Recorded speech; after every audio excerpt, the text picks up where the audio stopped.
The 2025 legislative session opened this week. House Speaker Pat Grassley will join us here on the set overlooking the House chamber on this edition of Iowa Press. Funding for Iowa Press was provided by Friends, the Iowa PBS Foundation, the Associated General Contractors of Iowa, the public's partner in building Iowa's highway, bridge, and municipal utility infrastructure. Elite Casino Resorts is rooted in Iowa. Elite's 1,600 employees are our company's greatest asset. A family-run business, Elite supports volunteerism, encourages promotions from within, and shares profits with our employees. Across Iowa, hundreds of neighborhood banks strive to serve their communities, provide jobs, and help local businesses. Iowa banks are proud to back the life you build. Learn more at IowaBankers.com.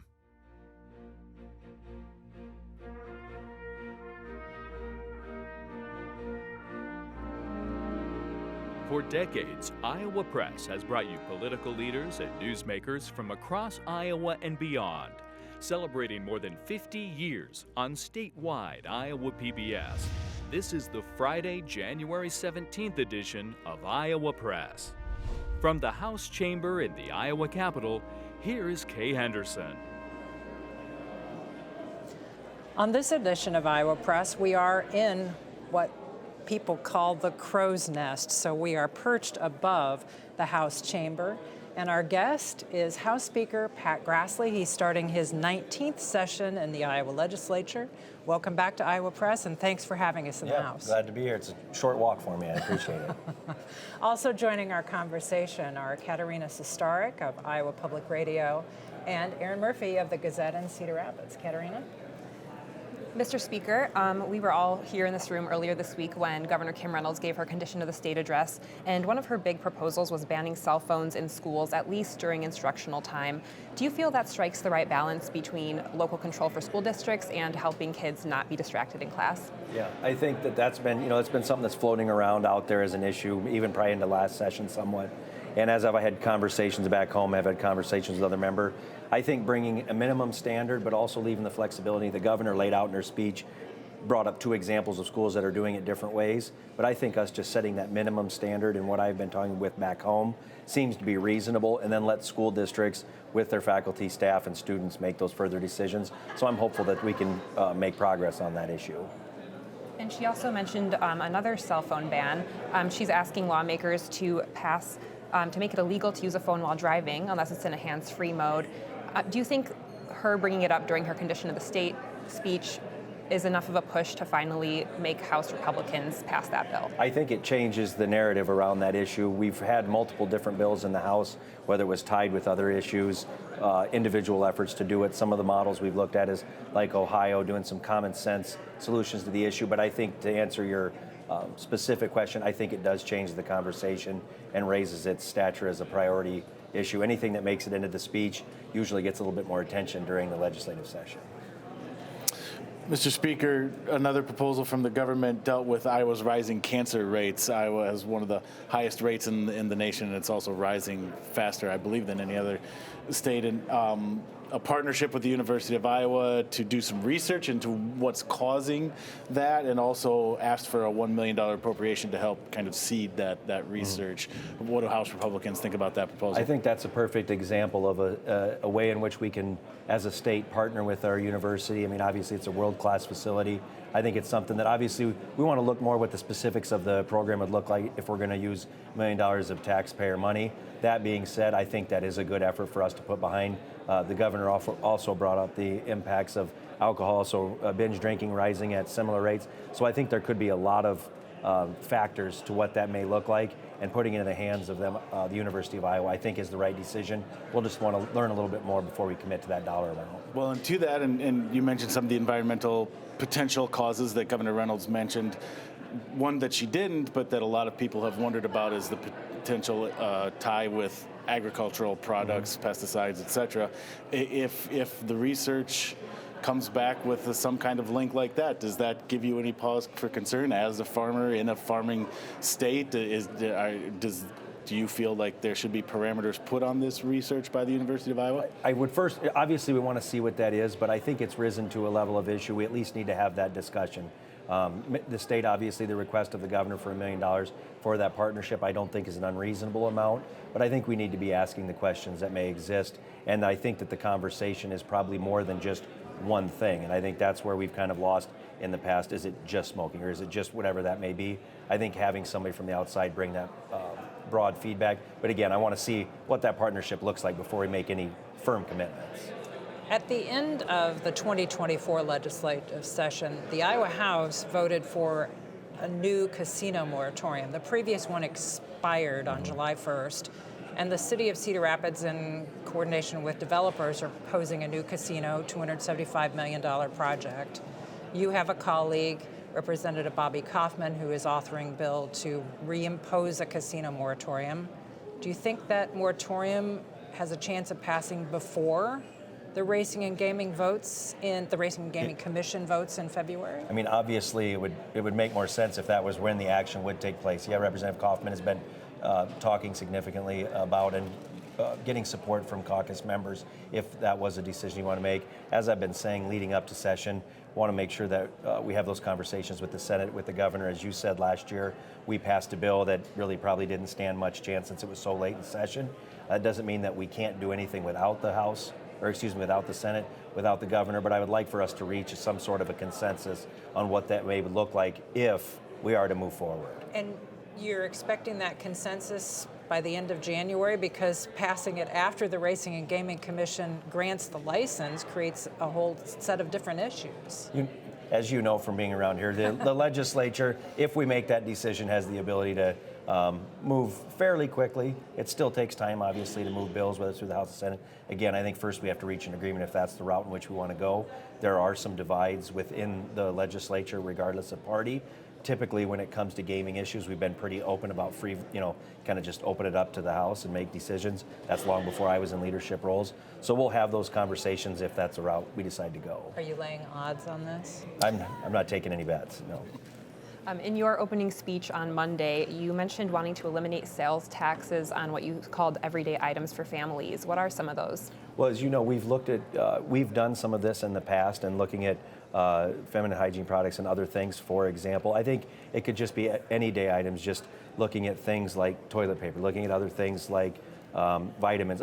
I threw those out as an example because I don't want to leave here and it's like we have a bill sitting and waiting. The point of that conversation and using the terminology of everyday items would be more so what we hear on the campaign trail, the impacts that inflation is having on Iowans. And at the state level, we don't affect monetary policy at the federal level, so what can we control? And that's taxing of items, we feel, is the quickest way to provide a level of relief. So I don't know if we're sitting here with that list put together. I use that as a term of things that I think we could even all agree here are the items that most Iowans are using and utilizing every day.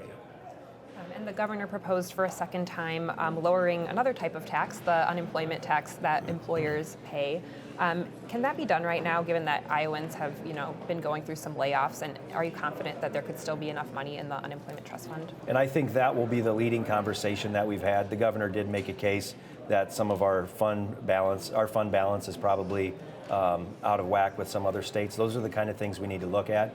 As you know, on our tax cuts, and we've had these conversations over the last several years, and the governor laid this out when it comes to income tax. But from the House Republican standpoint, whenever we're looking at tax changes, we want to make sure that it's going to be sustainable. We've done that when it was income, corporate, eliminating retirement. That's been one of the drivers. So that would be one of the key points that we would have to make sure that the sustainability exists in the funds to provide certainty to the workforce. So we look forward to having that conversation. But I think the governor does bring up a point that Iowa may be an outlier, so we look forward to engaging in that. In neither her condition of the state address nor her budget proposal did Governor Reynolds make any proposal regarding property taxes. Were you surprised by that, or have you been kind of working on the assumption that the legislature will take the lead on this topic? I think the governor's been aware, and I've been talking about it for several months now, that the House planned on being a part of that conversation, would love to be taking the lead on that issue. And I think it gets back to what I've been talking about all pre-session interviews and into the fall is I don't know if there is one magic solution. I think we wouldn't still be talking about this issue if there was. And I think if the governor, I actually appreciate the governor not bringing it up. I don't think it's because she doesn't think it's an important issue. I feel confident that she does. But if the governor were to just lay one specific plan on the legislature, I don't think it does what I think we're trying to get to, which is put potentially a lot of different ideas on the table, make sure all of the stakeholders are coming to the table and engage in that conversation to provide relief. And as I've said leading up to session, my ultimate goal in property tax, and I think our caucus, would be flipping the current narrative, which in our opinion exists for certainty for the taxing entity and local governments. We'd like to leave session with more certainty to the taxpayer side, because we're hearing from Iowans every day that are trying to stay in their homes. They feel like they're feeling the pinch of making decisions to be able to stay where they've lived for 30 years potentially, and we need to respond to that.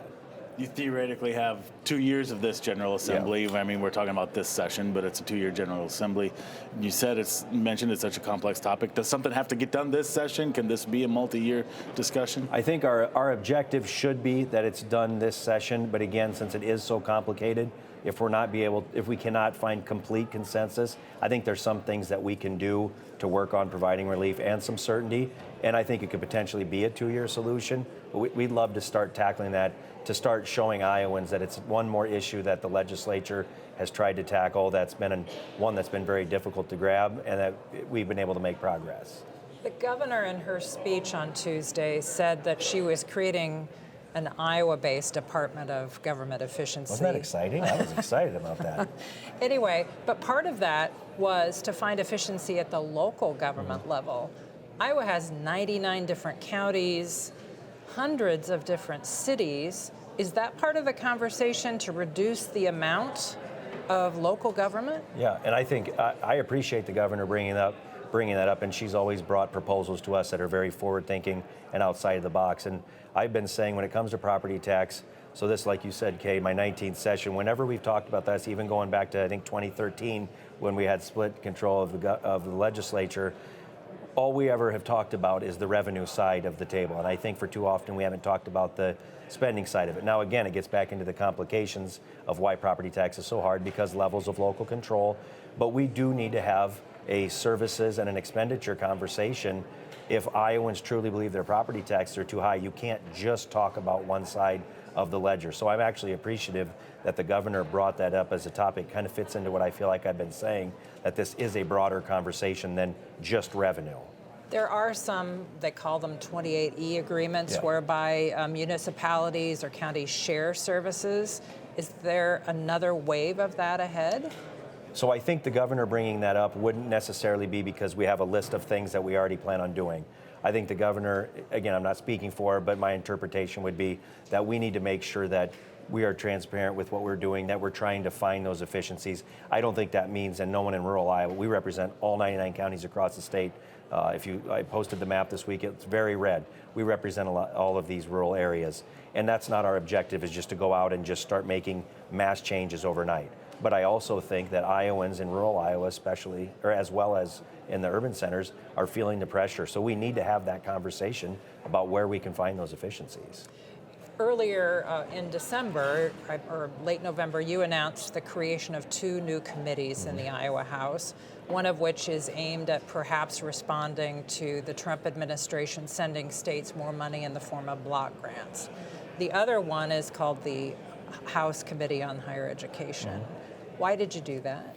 So make sure I answer both, just in case I get off on a tangent one or the other, which is quite possible. But when it comes to the Federal and Other Funds Committee that we created, being a former appropriations chair, you know, I wasn't going to let you get out of here without talking something about the budget. But we have a lot of dollars at the state that not only are what we call offline, that aren't in everyday line item appropriations, they're funds that exist within state government, but we also get a significant amount of federal dollars. And I think that there has been a willingness, as you said, from the Trump administration to work with states to give us flexibility. And that's why I created that committee, because I would love to see Iowa be a leader in saying, we don't want to be treated the same as Illinois or California and New York. We have a different way that we'd like to implement these programs at the federal level. And for the last 4 years under the previous administration, we didn't feel here in Iowa we had a very good chance of getting those. But now that we have an administration that's going to be sworn in, that we hope that we actually have a willing partner in Washington to give states the flexibility so we can respond. I really believe states can respond so much more quickly than the federal government to needs within their states, and giving us that flexibility. To the Higher Education Committee, we've always had one education committee, and I don't want to devalue the education committee that's dealt with K-12, but I think it's important for us, if we're serious about workforce, property taxes and workforce, two of the most important issues that we plan on focusing on, and we've tried to go down this path and started when it comes to workforce at higher education, but I've wanted to make sure we bring even more of a spotlight to that. Employers across the state keep begging us to help find solutions for that. I think one of those is in the fields that we're turning out from our universities and higher education systems. And so we need to fully put a spotlight on that system to make sure that we're getting the taxpayer value that we expect. So I created those two committees. Number one, I think it's important for us to have those conversations, but I think we have great opportunity right now to take some action on both fronts. How do you guarantee academic freedom at institutions in Iowa City, Ames, and Cedar Falls, which is close to where you live, while you have people who are, for example, criticizing the University of Iowa for creating a new school of social and cultural and sort of merging programs? Is that micromanagement that you're okay with, or is that what you hope this committee pursues? Well, I wouldn't. So for the amount of money that we invest as taxpayers, I don't think anyone accusing the legislature of micromanaging. I think that's actually our accountability efforts need to be not micromanaged on a day-to-day basis, but when it comes to the funds that are being expended at their regents' institutions, I think that's extremely important. We had a bill last year, for example. I know that some have said, well, why don't you guys just become board of regents? We had a bill that would have placed legislators, I can't remember if it was 2 or 4, as ex officio members on the board. So we have a willingness to want to be very engaged in this process. Again, getting back to the topic of workforce that we've talked about as I've been entirety of my speakership as an issue. And if we're going to do things, we have to be very serious, bold. We created the high demand scholarship fields a few years ago to try to make sure that our taxpayer investments are turning out the degrees to fill Iowa's workforce needs. So we've started down this path, and we know it's not an overnight solution, but I wouldn't look at hundreds of millions of dollars of taxpayer funds that are going to our higher education institutions as us micromanaging if we want to make sure those are being used wisely. But just philosophically, before we move on, I think that people would say to you, that's what the regents are for, that they're the experts in the field. That's why that was established, to help ensure that those hundreds of millions are He's talking appropriately about the Board of Regents. The Board of Regents. So what would be your response to why the legislature needs to be more involved? And I would say, number one, that's why we had the bill, to make sure that it wasn't just us saying we're going to manage from this inside this rotunda, that we'd be even willing to put members as ex officio, non-voting members on the board. But I also look at it from an accountability standpoint. When we're budgeting, I think, from my perspective as the former appropriations chair, that's twice now I got that in, Kay, but as former appropriations chair, it's extremely important to me that every dollar is being accounted for, and it's going for the best value for the taxpayer. It kind of fits in the conversation about property taxes. There's a reason why we feel that we're in such a strong financial position as a state, and it's because we've done things like this. Well, since you keep mentioning the state budget, the governor is proposing using about $700 million of various reserve funds to cover the gap between her proposed budget and then the state revenue that's projected, which is going down because of the tax cuts. How comfortable are you with starting to use the state savings to cover the budget? Yeah. And I think, and when we were putting together any of the last tax packages, as the governor said, we've passed several over the last few years, but as we were putting those all together, there's a reason why we felt very confident, and still do, that we were able to do that. We're currently sitting on roughly $6 billion, whether it's our cash reserve account, our ending balance account, or our taxpayer relief fund. Some are going to say, well, that's just one-time money, you're putting the budget upside down. I think when you have roughly a $9 billion budget and you have $6 billion in reserve accounts, that's not one-time money. That's money that was an overpayment from the taxpayer that we built in there on purpose and put mechanisms in place to start pulling money out of those. I always want to remind folks that that's a big part of this, is as we've gone to 3.8, we've built up over $3 billion taxpayer relief fund, and we set up mechanisms to pull money out of that, again, with the purposes knowing that we could see some short-term revenue decline, which we obviously have seen. But I think with some optimism that we're seeing in the economy, with the new administration, plus the things we continue to do here, we plan for this to happen, and I think we feel very strong about the way it's playing itself out. If there's, an economic downturn in the near future, for example, does that concern you that what you hope will happen won't happen?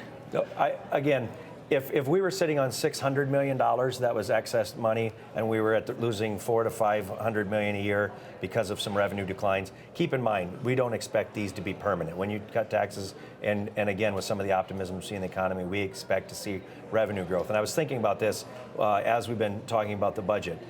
When we took control in the Iowa House in 2010, we were looking at a $1 billion shortfall. Today, after about 15 years of House Republicans being in control, we're looking at a $6 billion surplus. That's a $7 billion swing because of the growth in our economy and the decisions that we've made here in the legislature. We feel pretty confident that as we make projections moving forward and make these decisions, that's why we're able to do the things that we've done. So we have a high level of confidence that this is going to work. I want to go back to another thing the governor mentioned in her address earlier this week. She has, and this is something Republicans were talking about before the session regarding work requirements for Medicaid recipients, and the governor has said she plans to basically take that into her own hands, have her Health and Human Services Department apply for a waiver, federal waiver, to just enact that. Are you comfortable with that from the legislative seats? So from a standpoint of Pat Grassley on where I stand on the issue, I would be supportive of that. What I would say, it kind of falls back into our earlier conversation that I had with Kay when it comes to, I still think the legislature may be in a position where we could look at also doing something just to show a level of support from the legislature, that it's not just a request. I haven't had those conversations with the governor. I guess my ultimate point is those are the kind of things that we plan on looking at in our federal package. But so clearly you think she has the authority to do it without legislative action? I haven't even engaged in that conversation with the governor to be really, I've been aware that this is something that's out there. I haven't had a conversation on what the details are of it, but what I would tell you is if legislative approval is what ends up ultimately being needed, I think you'd have a willingness from House Republicans to engage in that. But either way, I think you're going to see us looking at federal programs like that, and that's a perfect example of this administration gives us that opportunity. There are some Iowans with disabilities who rely on Medicaid. They've been asking state lawmakers to remove income and asset limits so that they can participate more in the workforce, work more without losing their Medicaid benefits. Would you consider that approach too this year? I think I'd be more than happy to take a look at some. To be honest with you, Katarina, I really haven't put a lot of study into to have some background. But I think if we should be looking, here's what I've been telling every group out there when it comes to federal programs that have strings attached that we have to receive waivers for, or things at the state level. We're willing to look at all those things. That doesn't mean we'll be able to do them all or we'll agree with all of them, but I think we have a tremendous opportunity to try to work with this administration to get some autonomy over our state. So if there's some ideas out there, regardless whether I would agree with them or not, I definitely want to see what they are. The governor outlined a series of proposals that she says will increase eventually the number of doctors practicing primarily in rural areas of the state. It would withdraw some of the directives the legislature has done by having some of these programs like for psychologists. Are you comfortable with the direction that she is going in regards to that?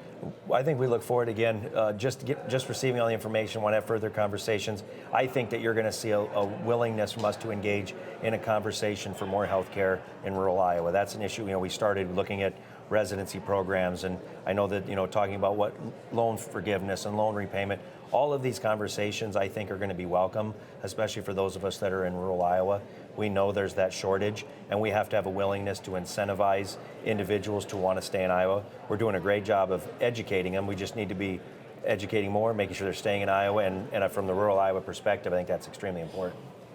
The Secretary of State is proposing a bill that would let him remove people from the voter registration list if he can't confirm their citizenship status. Is that the right approach, do you think, to addressing concerns about the citizenship of voters? So I have not been able to meet with the Secretary of State at this point in time. I think we have some meetings coming up soon to learn more about what that proposal. On election law, I think have always tried to be very forward-thinking, making sure that there was election integrity and that Iowans had confidence in our elections. So I would look forward to that conversation with Secretary Pate. He's also proposing some changes in the recount rules to standardize them. There's, of course, been a couple of congressional district-wide recounts recently. Is it time for the legislature to make sure every county does it the same way? We've had some preliminary conversations, and I can't remember what the fate of every single piece of legislation was, how far it made throughout the process. But I know we have some members that have also been engaging in that conversation to make sure that we've had some very close elections, as you know, and to make sure that there's clarity in that. I think it's something we want to engage in. We have less than a minute left, Oh, that's Mr. difficult for me, Speaker. Kay. You had a group of your House Republican members who were in Charles City this year, again asking for legislative action in regards to pipelines.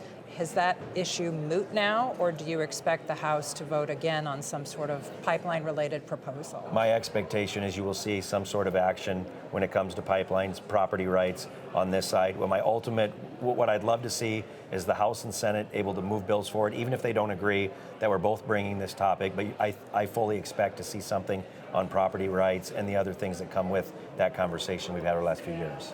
Like land restoration? All of those things being on the table, we'd love to be able to find some common ground with the Senate and make sure we're protecting landowner rights. Well, Mr. Speaker, we thank you for allowing us to be here in the House and for joining us today and answering our questions. Thank you. You can watch every episode of Iowa Press at iowapbs.org for all of the hardworking Iowa PBS crew that have hauled all of this stuff up and down staircases. Thanks for watching today.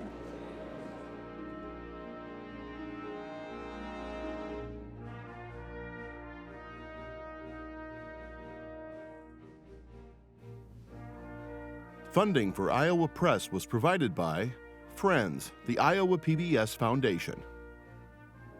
The Associated General Contractors of Iowa, the public's partner in building Iowa's highway, bridge, and municipal utility infrastructure. Elite Casino Resorts is a family-run business rooted in Iowa. We believe our employees are part of our family, and we strive to improve their quality of life and the quality of lives within the communities we serve. Across Iowa, hundreds of neighborhood banks strive to serve their communities, provide jobs, and help local businesses. Iowa banks are proud to back the life you build. Learn more at IowaBankers.com.